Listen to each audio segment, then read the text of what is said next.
नमो अरिहंताणं नमो सिद्धाणं नमो आयरीयाणं नमो वज्झायाणं नमो लोये सौसाहूणम् सिद्धं शुद्धं परमीय जिणिन्दवर्णेमि चन्दमकलङ्कं गुणरयणभूषणुदयं जीवस्य परुवणं वोच्छम्। 1008 श्री मूलनायक आदिनाथ भगवान की जय। 1008 श्री गोमटेश्वर बाहुबली भगवान की जय। द्वासांग जिनवाणी माता की जय। आचार्य श्रेष्ठ आचार्य गुरुवर श्री 108 नेमिचंद्र सिद्धांत चक्रवर्ती महाराज की जय।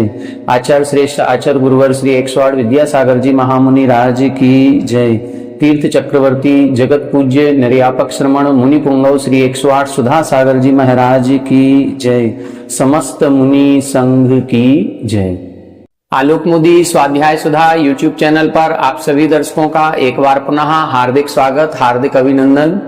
हम सभी श्री गोमटसार जी जीवकांड जी ग्रंथराज का स्वाध्याय कर रहे हैं और चर्चा करते हुए गुण स्थान पर अपनी चर्चा हो चुकी है।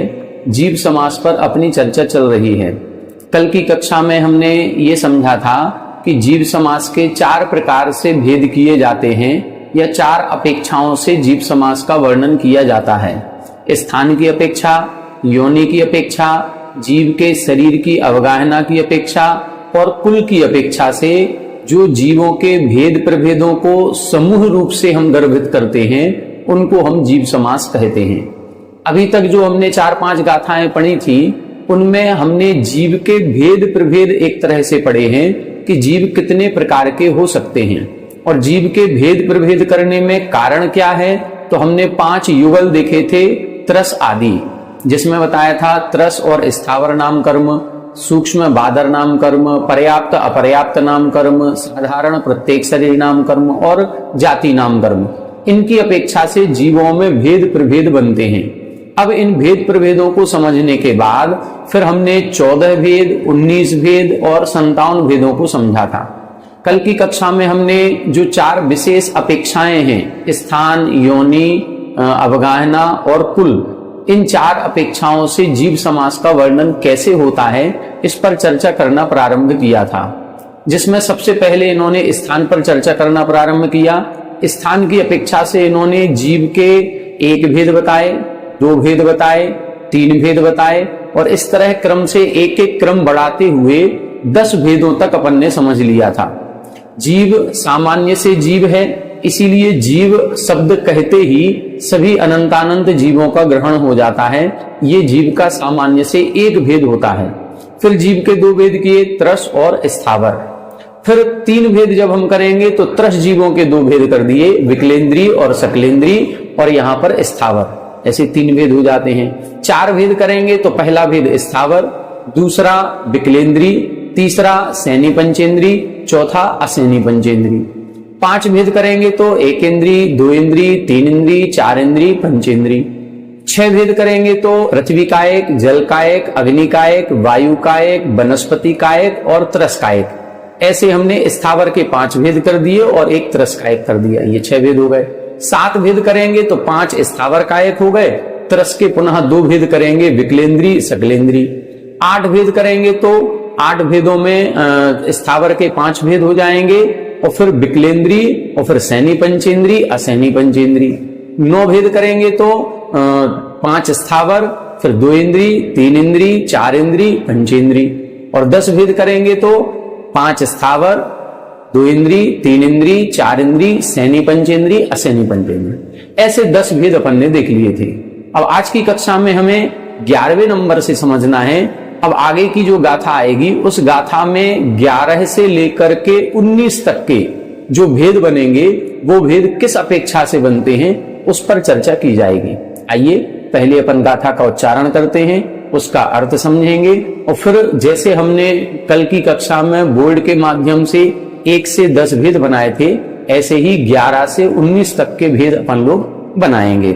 आइए गाथा नंबर 76। पण जुगले तस सहिए, पण जुगले तस सहिए, तसस्य दूती चतुर्पणग भेद जुदे, तसस्य दूती चतुर्पणग भेद जुदे, छद्दुग पत्तेयं भिय, छद्दुग पत्तेयं भिय, तसस्य तिय चतुर्पणग भेद जुदे, तसस्य तिय चतुर्पणग भेद जुदे, पण जुगले तस सहिए, तसस्य दूती चतुर्पणग भेद जुदे, छद्दुग पत्तेयं भिय, तसस्य तिय चतुर्पणग भेद जुदे। देखें, अब यहां से 11, 12, 13, 14, 15, 16, 17 और 18 यहां तक बताएंगे। 19 नंबर का अगली गाथा में बताएंगे। देखें 11 भेद कैसे बनेंगे। पण जुगले, पण यानी जो 5 स्थावर बताए थे, पृथ्वी का एक, जल का एक, अग्नि का एक, वायु का एक और वनस्पति का एक, इन 5 का युगल कर दें। अब पण युगले, इन 5 का युगल, युगल का मतलब सूक्ष्म और बादर। तो पृथ्वी का एक सूक्ष्म, पृथ्वी का एक बादर, जल का एक सूक्ष्म, जल का एक बादर, अग्नि का एक सूक्ष्म, अग्नि का एक बादर, वायु का एक सूक्ष्म, वायु का एक बादर और वनस्पति का एक सूक्ष्म, वनस्पति का एक बादर। कितने भेद हो गए? 10। अब अपन को बनाने कितने थे? 11। तो ये 5 स्थावर हो गए। अब इसमें तस सहिए, एक तरस को मिला दें तो ये 11 भेद बन जाएंगे। स्थावर 10 प्रकार के और त्रस 1 प्रकार का, ऐसे 11 भेद हो जाएंगे। इनमें सभी जीवों का ग्रहण हो गया। अब 12 भेद करना हो तो क्या करेंगे? तसस्य दू ती चदू पणग भेद जुदे। अब क्रम से एक इंद्रिय जीवों के कोई भेद नहीं करेंगे। त्रस के 2 भेद करें, फिर त्रस के 3 भेद करें, फिर त्रस के 4 भेद करें और फिर त्रस के 5 भेद करें। तो क्या हो जाएगा? जो हमने 11 भेद बनाए, अभी त्रस को एक भेद एक ही रूप में सम्मिलित किया था तो 11 भेद बने। अब त्रस के 2 भेद करेंगे तो 12 बन जाएंगे, त्रस के 3 करेंगे तो 13, त्रस के 4 करेंगे तो 14 और त्रस के 5 भेद कर देंगे तो 15 भेद बन जाएंगे। तो एक ही लाइन में इन्होंने 11, 12, 13, 14 और 15 ये 5 भेदों को बता दिया। 11 भेद समझ में आ गए। स्थावर जीवों के जो 5 भेद थे उनके युगल रूप में अपन को ग्रहण करना है। तो 10 भेद स्थावरों के हो गए, एक त्रस को मिला दिया तो 11 हो गए। अब त्रस के 2 भेद कौन कौन से होंगे? विकलेंद्री, सकलेंद्री, ये 2 भेद मिलाएंगे स्थावरों में तो 12 भेद हो गए। त्रस के 3 भेद कौन से करेंगे? विकलेंद्री और सकलेंद्री के 2 भेद कर दो, सैनी पंचेंद्री, असैनी पंचेंद्री।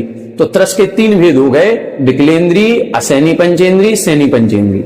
ये 3 भेद स्थावरों में मिलाएंगे तो 13 हो गए। 4 भेद त्रस के कौन से होंगे? 2 इंद्री, 3 इंद्री, 4 इंद्री और पंचेंद्री। ये 4 भेद स्थावरों में मिलाएंगे तो 14 भेद हो गए। और 5 भेद त्रस के कौन कौन से होंगे? 2 इंद्री, 3 इंद्री, 4 इंद्री, असैनी पंचेंद्री, सैनी पंचेंद्री, ये त्रस के 5 भेद। तो त्रस के यदि 1 करेंगे तो त्रस, 2 करेंगे तो विकल और सकल, 3 करेंगे तो विकल, सैनी, असैनी पंचेंद्री, 4 करेंगे तो 2 इंद्री, 3 इंद्री, 4 इंद्री पंचेंद्री और 5 करेंगे तो 2 इंद्री, 3 इंद्री, 4 इंद्री, सैनी पंचेंद्री, असैनी पंचेंद्री। ऐसे अपन ये त्रस के भेदों को यदि हम स्थावरों में जोड़ देते हैं तो 10 स्थावर हो गए और त्रस के 1 से लेकर के 5 भेद करेंगे तो 11, 12, 13, 14, 15 भेद हो गए। अब 16 भेद बनाने हैं तो कैसे बनेंगे? 16, 17 और 18। अब अपन स्थावरों में फिर भेद करेंगे। क्या किया? छद्दुग पत्तेयंभीय, छद दुग, ऊपर लिखा था पण जुगले, 5 युगल बनाए थे। अब अपन को क्या करना है? छद दुगे, 6 दुगे यानी युगल, 2-2 का समूह बनाएंगे। कितने? 6 समूह बनाएंगे और 6 समूह बनाने के बाद फिर पत्तेयंभीय, फिर प्रत्येक को भी जोड़ेंगे। ये 6 युगल कौन कौन से बनेंगे? अभी हमने जो 5 भेद किए थे, 5 युगल बनाए थे, वो पृथ्वी का एक सूक्ष्म आदर, जल का एक सूक्ष्म आदर, अग्नि का एक सूक्ष्म आदर, वायु का एक सूक्ष्म आदर और वनस्पति का एक सूक्ष्म आदर बनाए थे। अब हम वनस्पति का एक के भेद करेंगे। तो हमने जब 19 जीव समास आपको बताए थे तब बताया था अब 6 युगल बनाने। 6 युगल कौन कौन से बनेंगे? पृथ्वी, जल, अग्नि, वायु, फिर नित्य निगोद और इतर निगोद। ये 6 हो गए। इन 6 के युगल करेंगे, दुगे। दुगे का मतलब दोनों भेद लगाएंगे, सूक्ष्म भी और बादर भी। तो पृथ्वी का एक सूक्ष्म बादर, जल का एक सूक्ष्म बादर, अग्नि का एक सूक्ष्म बादर, वायु का एक सूक्ष्मवादर, नित्यानुगोत सूक्ष्मवादर, इतरानुगोत सूक्ष्मवादर। 12 भेद हो गए। और 12 के साथ फिर क्या करना है, पत्ते अम्मीय और फिर प्रत्येक वनस्पति। अभी इसके भेद नहीं कर रहे हैं, केवल एक प्रत्येक वनस्पति। तो कितने भेद हो गए, 13 भेद। ये 13 भेद किसके हो गए, एक इंद्री के। ये 13 भेद स्थावरों के हो गए। अब त्रस को जोड़ना है, तो त्रस को कैसे जोड़ेंगे, तसस्य तीय चदु पणग, मतलब अब त्रस के 3 भेद जोड़ेंगे तो 13 में 3 जोड़े तो 16, और त्रस के 4 भेद जोड़ेंगे तो 17, और त्रस के 5 भेद जोड़ेंगे तो 18। अब 13 भेद एक इंद्री के बन गए।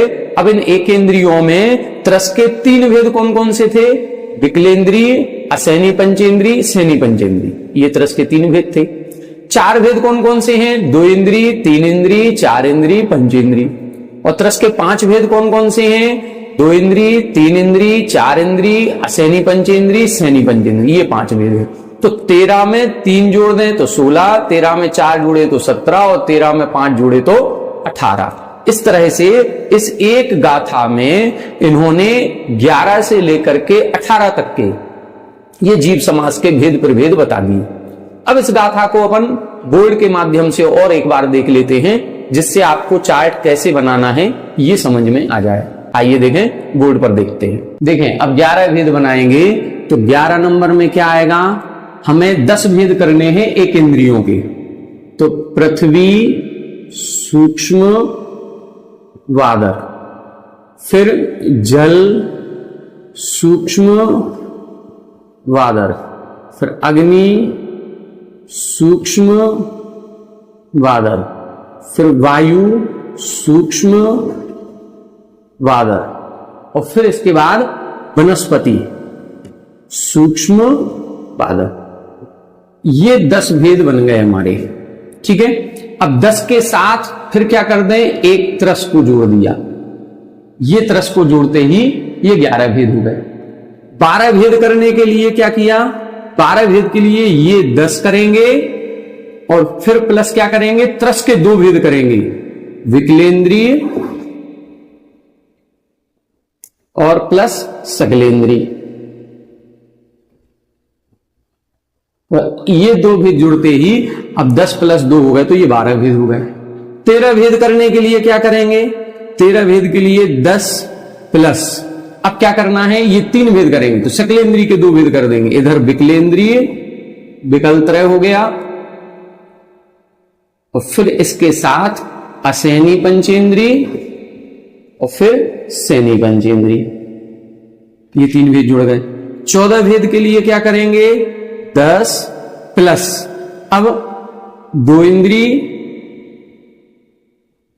प्लस 3 इंद्री प्लस 4 इंद्री प्लस पंचेंद्री, ऐसे 4 भेद ये हो गए और 10 ये 14। और 15 भेद बनाने के लिए क्या करेंगे, अब 5 भेद कर देंगे, तो 10 के बाद प्लस 2 इंद्री प्लस 3 इंद्री प्लस 4 इंद्री प्लस असैनी पंचेंद्री और फिर सैनी पंचेंद्री, ऐसे ये 15 भेद हो गए। ये 15 भेद हो गए। अब 16 भेद बनाने के लिए क्या करना है, 16 भेद बनाने के लिए अब यहां अपन इस वनस्पति कायक के पुनः भेद प्रभेद करेंगे। तो 16 भेद बनाने के लिए अब इनको हटा दें अपन। अब इनको हटाने के बाद अब 16 भेद के लिए अब यहां से देखें, ये अपन कौन सा बनाएंगे, अब 16 नंबर का। तो ये पृथ्वी सूक्ष्मवादर, जल सूक्ष्मवादर, अग्नि सूक्ष्मवादर, वायु सूक्ष्मवादर। अब इधर आएगा नित्य निगोद, ये सूक्ष्म वादर, और फिर इतर निगोद सूक्ष्म वादर, और प्रत्येक वनस्पति। ये कितने भेद हो गए, ये 6 युगल हो गए, तो 12 और 1 ये हो गया, ये 13 अपने बन गए। ये कितने हो गए, 13। अब इन 13 में अपन त्रस के भेद जोड़ेंगे, तो त्रस के पहले अपन को 3 भेद जोड़ने हैं। 3 भेद कौन कौन से बनेंगे, त्रस के 3 भेद बनेंगे, विकलत्रय वाला 1 भेद प्लस असैनी पंचेंद्री और प्लस सैनी पंचेंद्री, ये 3 भेद जुड़ जाएंगे, तो 13 और 3 16 भेद हो गए। अब 17 भेद करने के लिए क्या करेंगे? 17 भेद के लिए ये 13 भेद पूरे हो जाएंगे, प्लस अब 4 भेद जोड़ेंगे त्रस के, तो 2 इंद्री प्लस 3 इंद्री और प्लस 4 इंद्री प्लस 5 इंद्री, ऐसे ये 4 भेद और जुड़ जाएंगे, तो 13 और 4 17। और 18 भेद बनाने के लिए त्रस के 5 भेद करेंगे, तो 2 इंद्री 3 इंद्री 4 इंद्री फिर असैनी पंचेंद्री और प्लस सैनी पंचेंद्री, ये हो गए अपने 18 भेद। अब 19 भेद कैसे बनेंगे? 19 भेदों के लिए अगली गाथा आएगी और अपन पहले भी समझ चुके हैं। 19 भेदों के लिए अब कुछ नहीं करना है, ये जो प्रत्येक वनस्पति थी इसके 2 भेद कर देंगे, सप्रतिष्ठित प्रत्येक अप्रतिष्ठित प्रत्येक, और बाकी भेद यही रहेंगे, एक भेद बढ़ जाएगा, तो 18 से 19 भेद हमारे बन जाएंगे। आइए देखें, अब अगली गाथा देखते हैं, गाथा से 19 भेद कैसे बना रहे हैं देखें गाथा नंबर 77।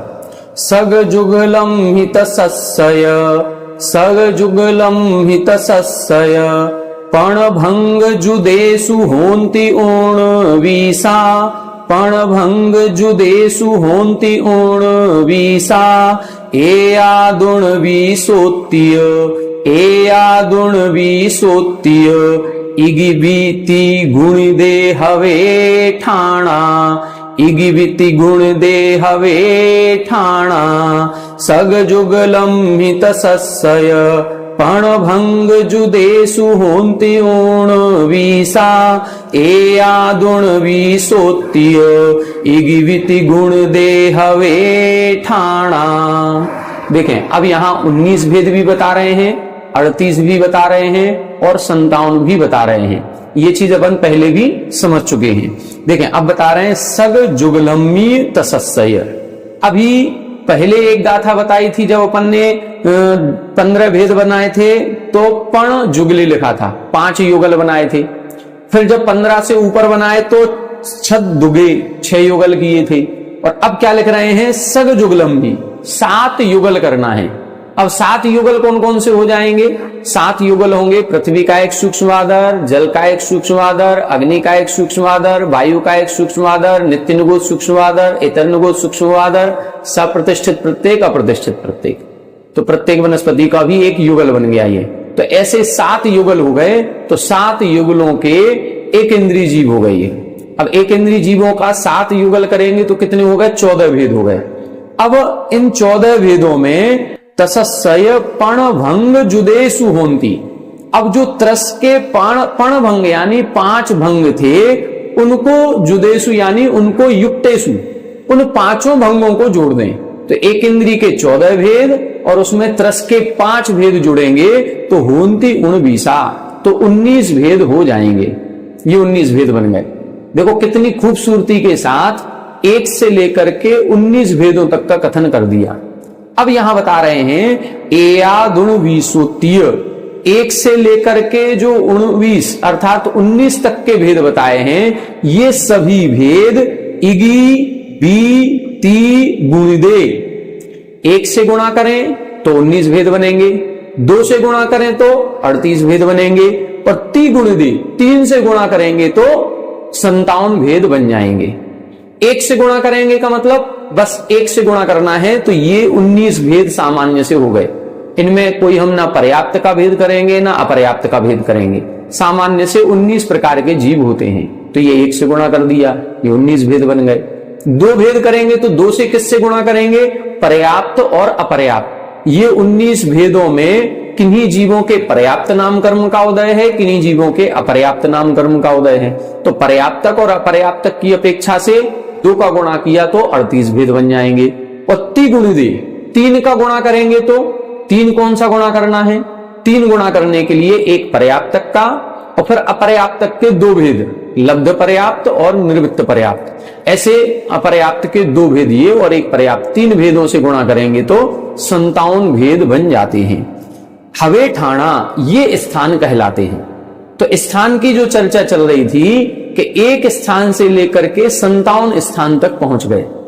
1 2 3 4 ऐसे करते करते 19 तक बताए, फिर 19 के पर्याप्त, लब्ध पर्याप्त और निर्वृत्त पर्याप्त, ऐसे करके ठाणा अर्थात 57 स्थान हो जाते हैं।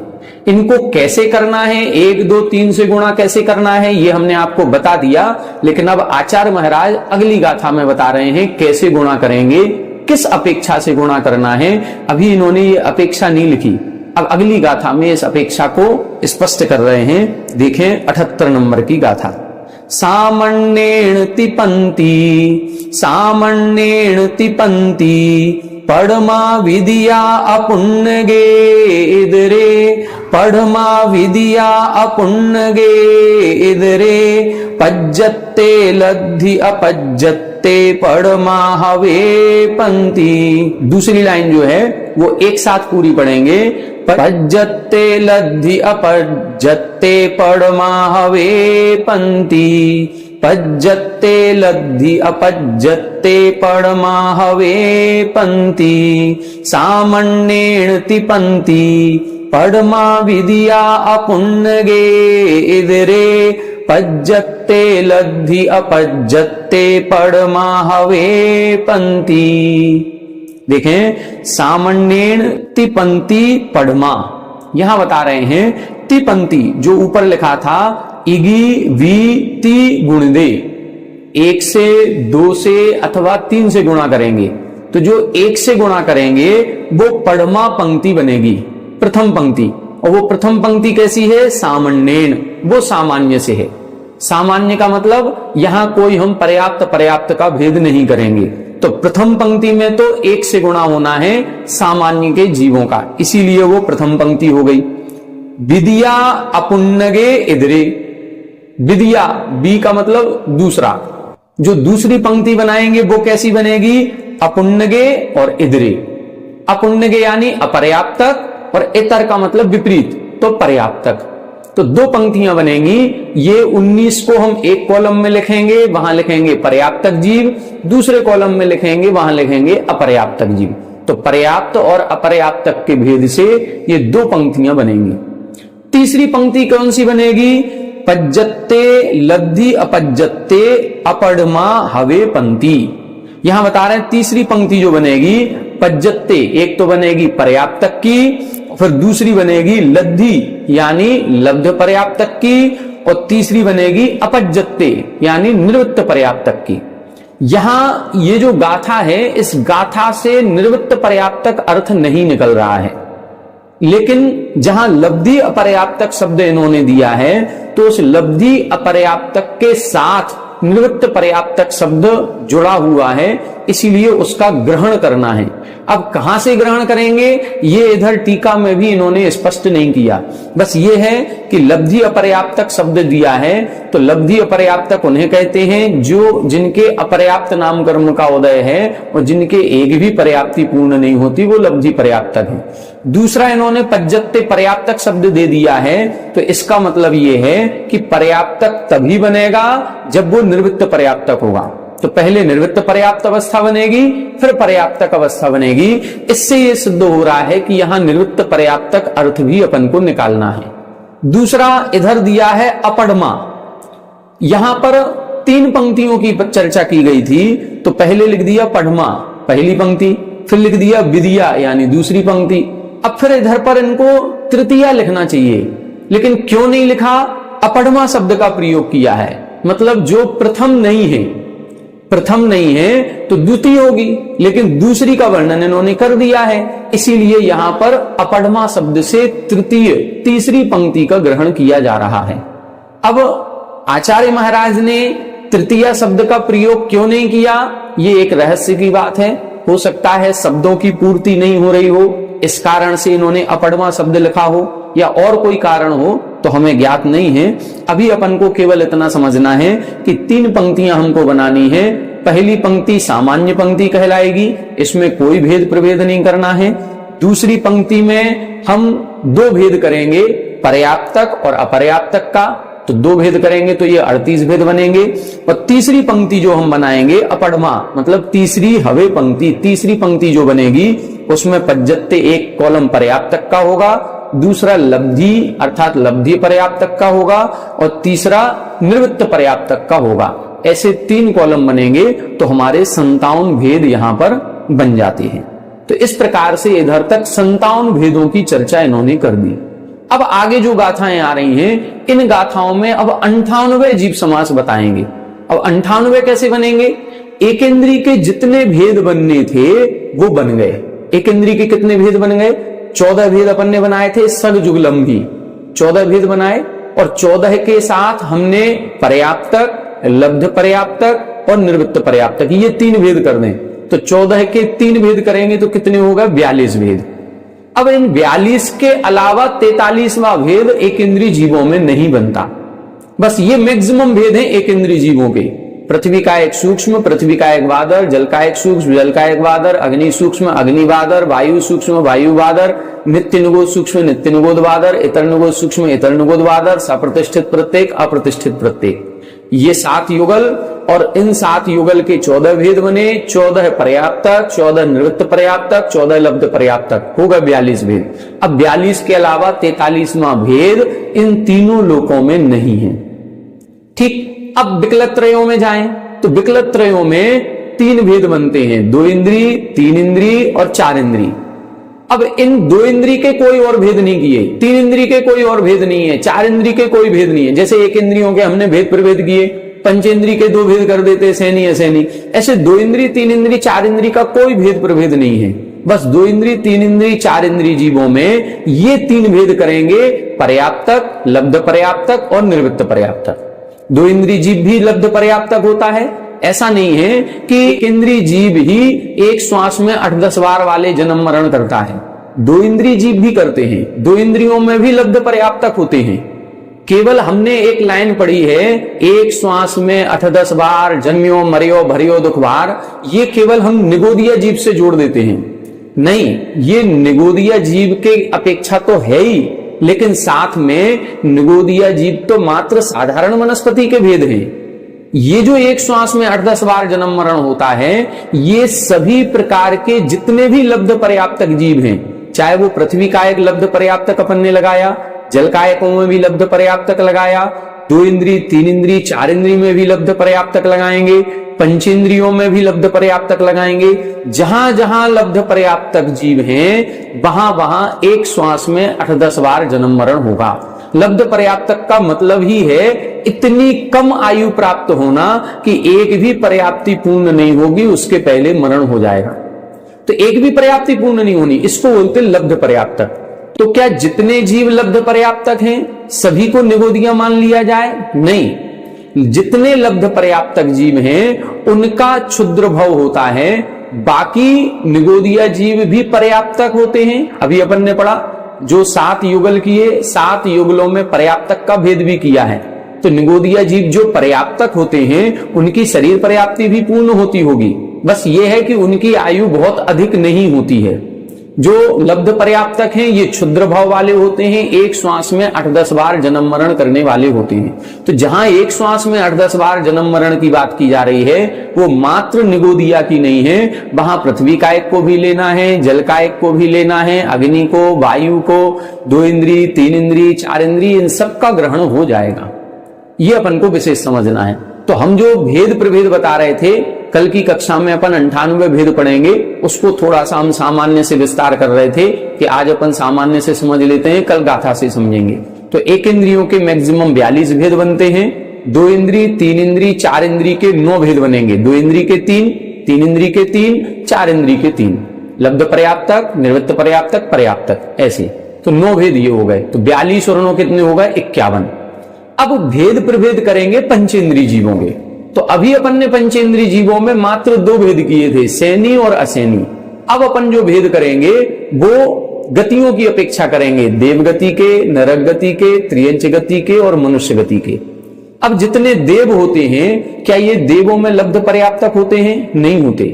लब्ध पर्याप्तक जीव की आयु तो अंतर्मुहूर्त होती है, क्षुद्र भाव प्रमाण, एक श्वास में 8-10 बार वाली। और देव और नारकियों की जघन्य आयु ही 10,000 वर्ष की है। भवनेषु च 10 वर्ष सहस्राणी प्रथमायाम, ये 2 सूत्र अपन ने तत्वार सूत्र जी में पढ़े। तो देवों की जघन्य आयु 10,000 वर्ष की है, इससे कम की तो होती ही नहीं। इसका मतलब है देव और नारकियों में लब्ध पर्याप्तक नहीं पाए जाते। अब देव और नारकियों में जब तक अपर्याप्त अवस्था रहेगी, शरीर पर्याप्ति पूर्ण नहीं हुई, तब तक वो निर्वृत्त पर्याप्तक हैं, उसके बाद पर्याप्तक हो जाएंगे। तो देवों के दो भेद बनेंगे, निर्वृत्त पर्याप्तक पर्याप्तक, और नारकियों के दो भेद बनेंगे, निर्वृत्त पर्याप्तक पर्याप्तक। दो गतियां हो गई, चार भेद इनके हो गए। अभी 51 हो गए थे, चार ये हो गए 55। अब इसके बाद अपन मनुष्य और त्रियंच के भेद करेंगे। तो मनुष्य और त्रियंच के भेद करते हैं, तो मनुष्यों में जो भेद बनते हैं वो 9 भेद बनते हैं। 9 भेद कैसे बनेंगे? भोग भूमि के, उपभोग भूमि के, आर्य खंड के और मिलिच खंड के, ऐसे 4 क्षेत्रों की अपेक्षा विभाजन करते हैं। 4 क्षेत्रों में मनुष्य पाए जाते हैं, मिलिच खंड में भी है, आर्य खंड में भी है, भोग भूमि में भी है, उपभोग भूमि। उपभोग भूमि कहां होती है? लवण समुद्र और कालो समुद्र में छोटे छोटे टापू बने हुए हैं, वहां जो मनुष्य पाए जाते हैं वो कुभोग भूमि के हैं। तो जितने भी कुभोग भूमि के मनुष्य हैं, भोग भूमि के मनुष्य हैं और मिलेच्छ मनुष्य होते हैं, इन 3 क्षेत्रों में केवल 2 प्रकार के मनुष्य होते हैं, निर्वृत्त पर्याप्तक और पर्याप्तक। लेकिन आर्यखंड के जो मनुष्य होते हैं, यहां पर लब्ध पर्याप्तक मनुष्य भी पाए जाते हैं। मतलब यहां मनुष्य के 3 भेद मिलेंगे, निर्वृत्त पर्याप्तक, पर्याप्तक और साथ में लब्ध पर्याप्तक। लब्ध पर्याप्तक कौन? जो एक श्वास में 8-10 बार जन्म मरण कर रहे हैं। तो एक श्वास में 18 बार जन्म मरण करने वाले ऐसे कौन से लब्ध पर्याप्तक मनुष्य होते हैं? ये लब्ध पर्याप्तक मनुष्यों को सम्मूर्छन मनुष्य कहा जाता है। और सम्मूर्छन मनुष्य केवल आर्यखंड में ही उत्पन्न होते हैं। आर्यखंड में भी हम आपके जो गुप्तांग वगैरह हैं, इन गुप्तांगों में या कांख के नीचे जो बाल होते हैं, वहां मैल जब जमा हो जाता है तो उन मैल के कारण, गंदगी के कारण से लब्ध पर्याप्तक मनुष्य उत्पन्न होते हैं। वो भी मनुष्य हैं, मनुष्य आयु के हैं, सैनी पंचेंद्री कहलाते हैं। तो ऐसे भोग भूमि के 2 भेद, उपभोग भूमि के 2 भेद, मिलेच्छ खंड के 2 भेद और आर्य खंड के 3 भेद, ऐसे 9 भेद हो जाते हैं मनुष्यों के। ठीक है, अब 55 हो गए थे अपने अभी तक, अब 9 और जोड़ देंगे तो 64 भेद हो गए। इसके बाद 34 भेद बनते हैं त्रियंच के। अब त्रियंच के कैसे बनेंगे? तो भोग भूमि के और कर्म भूमि के, यहां पर त्रियंचों के भेद किए जाते हैं। कुछ विशेषताएं हैं, भोग भूमि में जलचर जीव नहीं होते, भोग भूमि में सैनी जीव ही होते हैं, भोग भूमि में सम्मूर्छन जीव नहीं होते। तो इस अपेक्षा से वहां पर भेद प्रभेद करते हैं। और जो हमारी कर्म भूमि है, यहां पर गर्भज भी होते हैं, सम्मूर्छन भी होते हैं, यहाँ सैनी भी होते हैं, असैनी भी होते हैं। और यहाँ पर जलचर, थलचर और नवचर तीनों प्रकार के पंचेंद्रीय त्रियंच पाए जाते हैं। जब इनके भेद प्रभेद अपन करेंगे तो 34 भेद त्रियंचों के बनते हैं। ऐसे 34 और मिला देंगे उन 64 में तो 98 जीव समास हो जाते हैं। अब अगली गाथा में इसी का वर्णन आएगा, इसको अपन कल की कक्षा में पढ़ेंगे। अभी हमने सामान्य से आपको बता दिया कि कैसे अपन को 98 भेद करना है। कल अपन आचार्य महाराज ने जो गाथाओं में लिखा है, उन गाथाओं के शब्दों को पढ़ करके उनसे अर्थ निकाल करके उन 98 भेदों को पढ़ेंगे। आज की कक्षा में इतना ही, समय अपना हो गया। आगे की कक्षा में इन 98 जीव समास को पढ़ेंगे। आप सभी हमारे साथ बने रहें। सभी को जय श्री राम।